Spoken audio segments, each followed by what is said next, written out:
afternoon's roadcast. Once again, it's coming from Shipley Park near Heath. Now, one of my favourite memes is the one that goes, "Mankind will not be free until the last priest has been strangled with the entrails of the last lawyer." And some people say, well, that's a bit crude. You don't mean that, surely. And I would say, I probably do, actually, because there are many things that bind mankind's mind, and the legal system and the religious systems, by which I mean organised religion. Both of those are binds. And even the word religion comes from the Latin word religare, which means to bind the mind, or perhaps to rebind. I'll put the definition into the show notes so you can all read it at your leisure. And the question that I wish that's just popped into my head today is this: if we take that definition of religion, we take it back to its true etymological source, and we stick with this idea of something there that is there to bind the mind. Okay, you can see how that in and of itself is the opposite to freedom. I'm talking about freedom of thinking, being a free thinker or being a critical thinker. If you have certain religious beliefs, by definition, you're not a free thinker. You're not a critical thinker, because your mind, your thoughts have been bound, have been attached to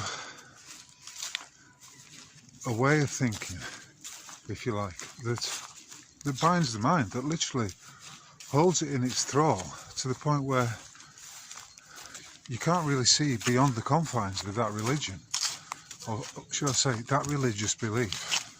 So in that sense, I'm talking today about religion as something which binds the mind. We'll deal with religion first of all, the actual organised religions, the beliefs that are propounded by the likes of Judaism, Islam and Christianity, to name but three. There are others, and you might say, well, what about Buddhism? What about Hinduism? What about Sikhism? I would say, yeah, they also come into that. The Buddhist system is somewhat different though, because the Buddhist system does require you to achieve certain levels of cognition, of understanding about the nature of mind and the nature of the reality in which you find yourself, which are not, strictly speaking, in any sense a real bind for the mind, because it can lead to an opening of the mind, depending on how far you take it and or whether or not you actually go into a form of Buddhism that is controlled, that has a hierarchy. So what we're looking at here are these religion in the sense of a prison of something being a prison for your mind, something that's captured your mind, if you like, that's captured your cognizance, your understanding of that which is going on around you. Now, over the last couple of weeks or so, I've been watching a classic series on the ITV internet channel, which is called The Prisoner, and it was co-written by Patrick McGoohan, an Irish actor, who interestingly, before Sean Connery was invited to take on the role of James Bond, but he declined it. He had been in a TV series called Danger Man. Anyway, The Prisoner is set in the delightful village of Portmeirion. In the series, it's just called The Village, but Portmeirion, you can visit it, is on a peninsula in the northwest area of Wales, and it's beautiful. Now, and I'm only using this as an illustration of how some of us are very resistant to imprisonment. I'm not just talking about physical imprisonment of your body, I'm talking about mental imprisonment. And in The Prisoner, the central character, number 6, is the name the name or the number by which he's referenced. But in that series, he says, "I am not a number, I'm a free man." And all those fellow prisoners, which are captured with him in what you can only describe as a bit of a gilded cage. The village itself is like an open prison, but it's an open prison only in the sense that if you behave yourself, you can enjoy its comforts, you can enjoy its pseudo-democracy. But everyone there has been captured for whatever reason. Number 6, the Patrick McGoohan character, is there because he resigned his role in one of the Secret Service operations. It may well be an agency like MI5, and he never has explained why he did that. So the controllers are always anxious to get him to ask the question, why did you resign? Just tell us why you resigned and then we'll let you go free, is a mantra that they use against him. But he's not having any of it. And so the series, which is 17 episodes long and came out in 1967, so we're looking at 59 years ago now, is very, very interesting, because some of the aspects of it are, as I've said in the previous broadcast, if you're looking at something that you could classify as good art, it will be as relevant today in the here and now as it was when it first came out. And so in The Prisoner of the series, you're dealing with the nature of his captivity.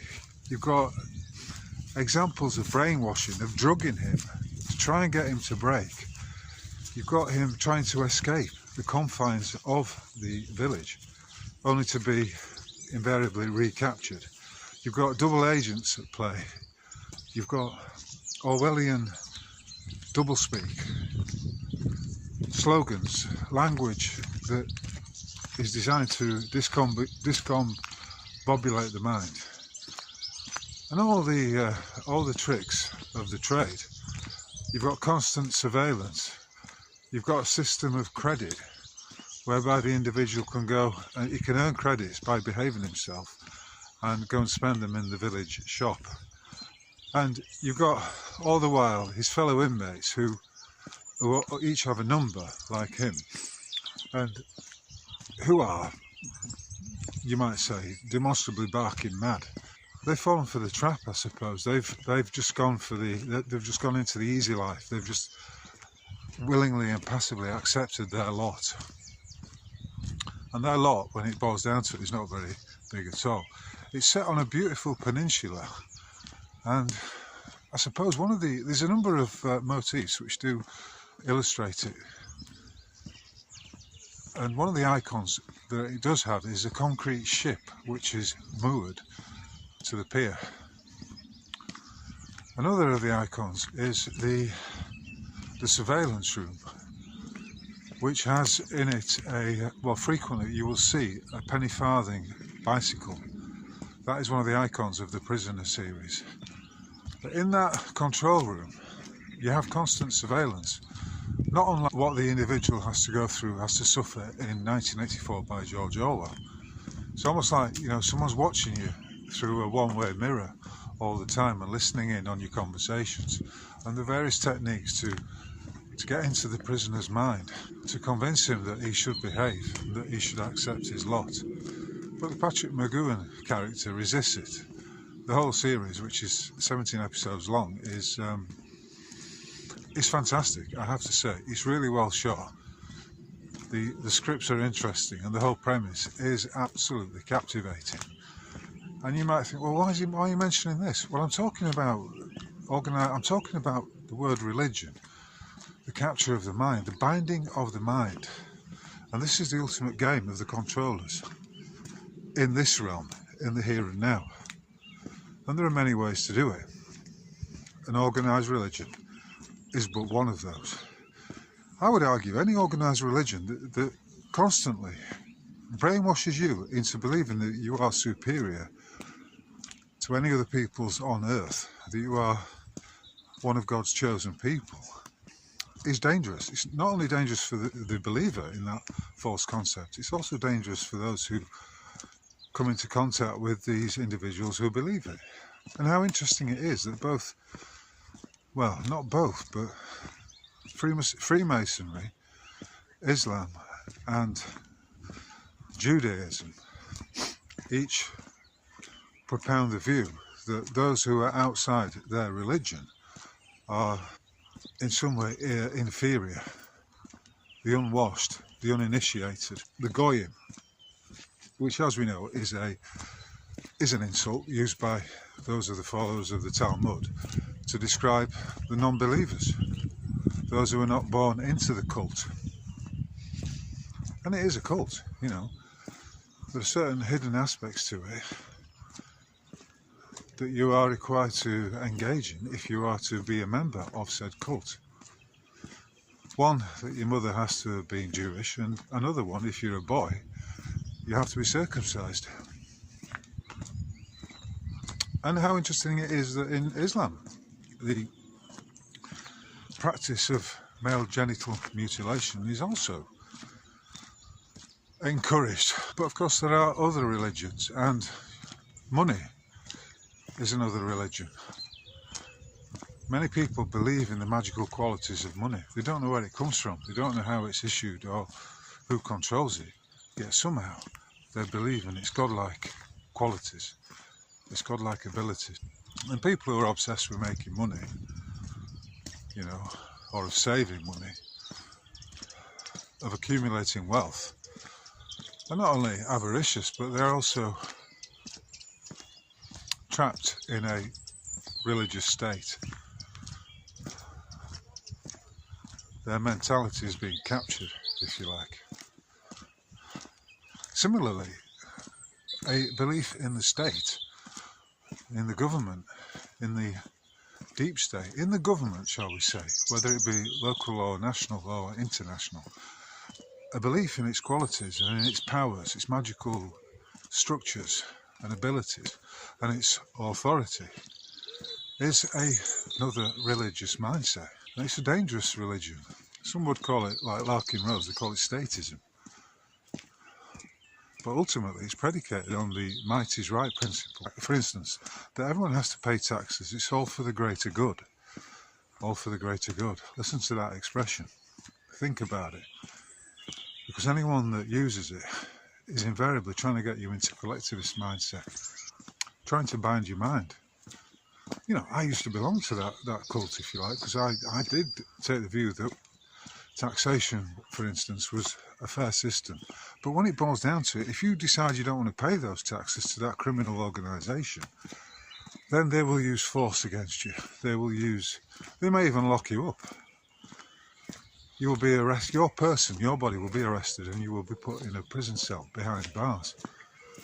And you might say, well, that is a very extreme form of religion. And you'd be right to make that point.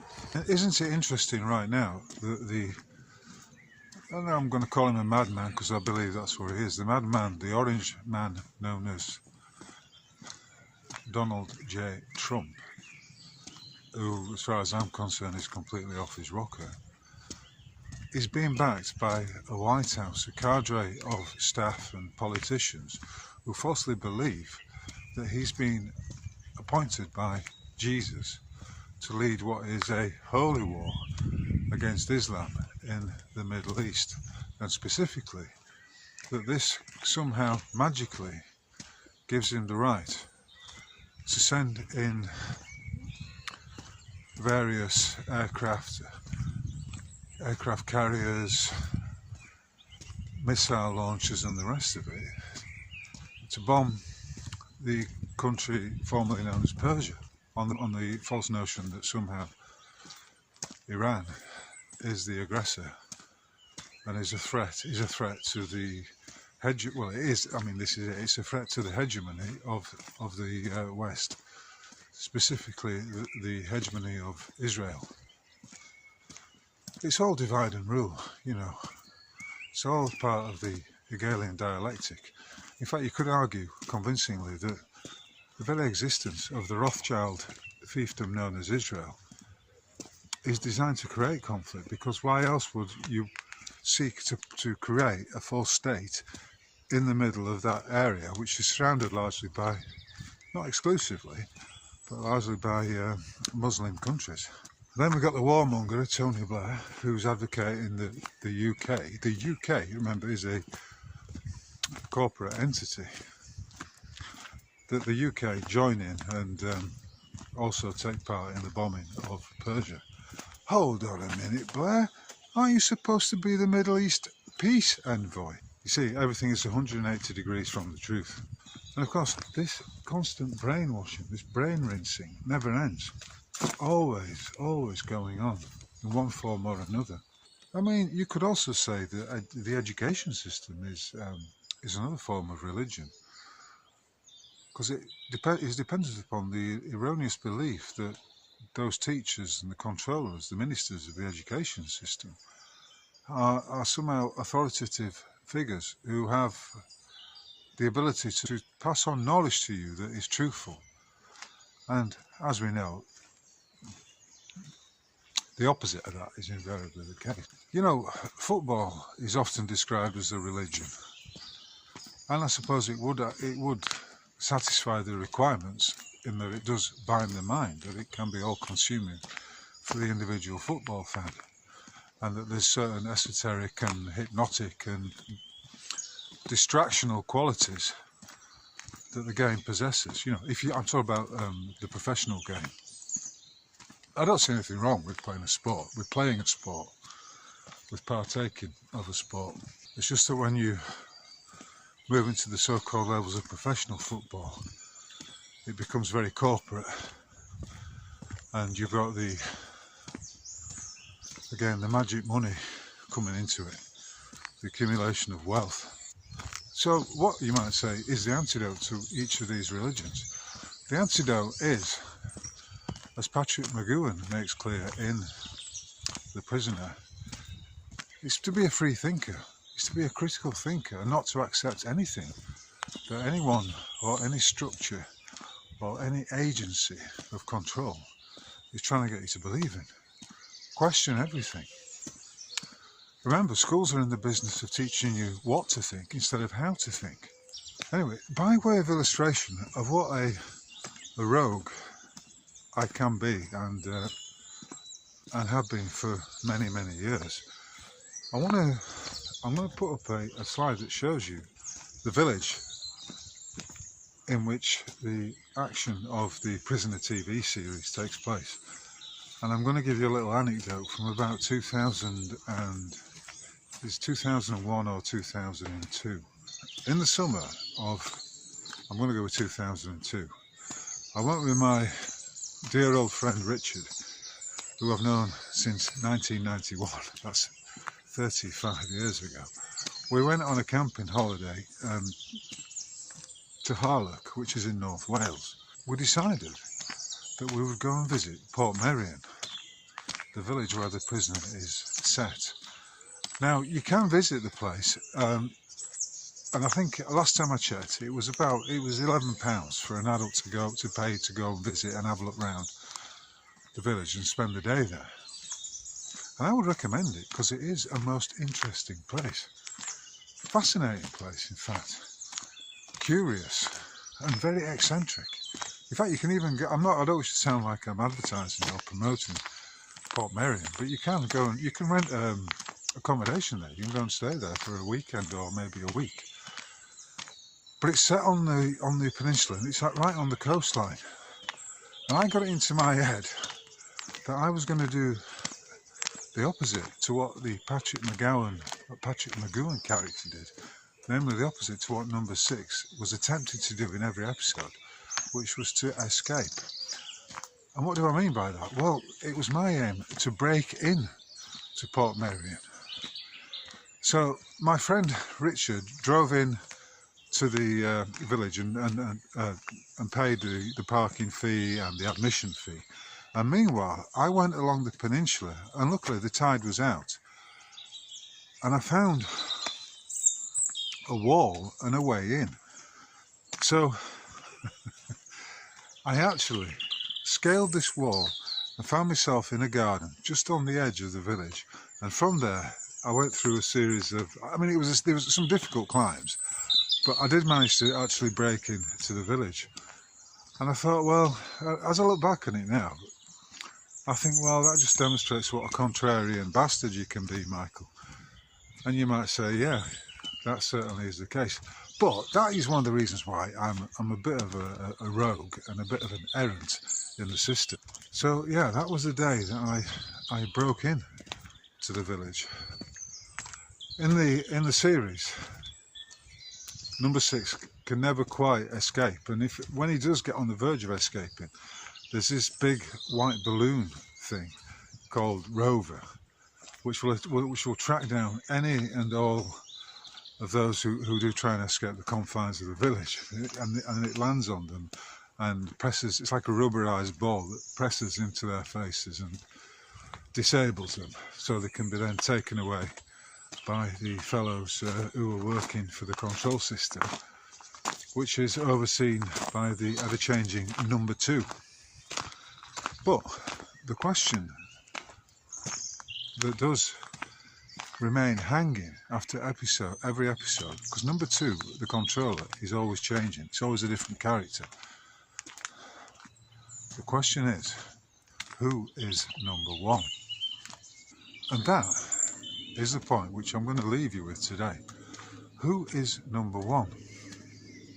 Think about the letter I, the capitalised I, the pronoun, the I, the one I. Number 1. One can even refer to oneself as one. So it all begins and ends with 1. Who is number 1? If you work out the answer to that question, you'll probably be someone who's able to apply critical thinking to the situation we're in right now. As I've said and opined on many an occasion, the antidote to collectivisation, to religion, to mind control, lies within the individual, within the one. Anyway, thank you very much for your consideration, for your attention, and for the time you devoted to this broadcast. If you are appreciative, please consider buying me a coffee or two, and via the Buy Me a Coffee button, please register to the notifications, the email notifications on my website, roguemail.org. If you want to contact me on the social media, I am available on Facebook. I am also available at X and at Substack, as well as YouTube.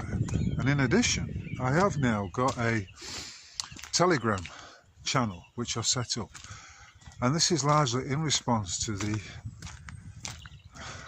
what can I call it?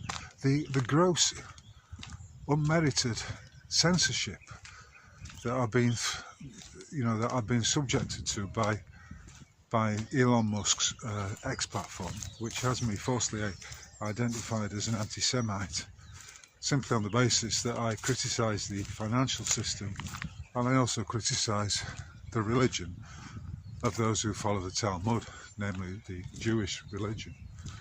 But I couldn't care less. I'm beyond that point. So yeah, my Telegram channel is going to be uncensored, and you'll be able to find all my stuff there. So I've set it up in the hope that I can expand it and garner some of the unfettered interest that I've been struggling to get on X, where, if you recall, I'm throttled by 94%, meaning 94% of my posts cannot be seen by my 1,800 followers. 1,875 followers. It never seems to go up, it never seems to go down. Although yesterday I did notice it went up to 1,876, but within a couple of hours it's gone back down to 1,875. I think we're up to 289 subscribers on YouTube. So if you're watching it on YouTube, please take the time to subscribe. Give me a thumbs up, give me a share, and even drop me a comment, and I will get back to you. I've had some great comments recently. My audience, I think, is to be appreciated, and they do have some great insights, and they also are very appreciative of these roadcasts. Anyway, from Mapley Reservoir near Heanor in Derbyshire on an early spring day, a little bit cloudy, but an early spring day. The birds are tweeting out loud. I'd like to wish you all the very best. Thank you for listening, and as ever, I'll catch you on the flip side. Cheers.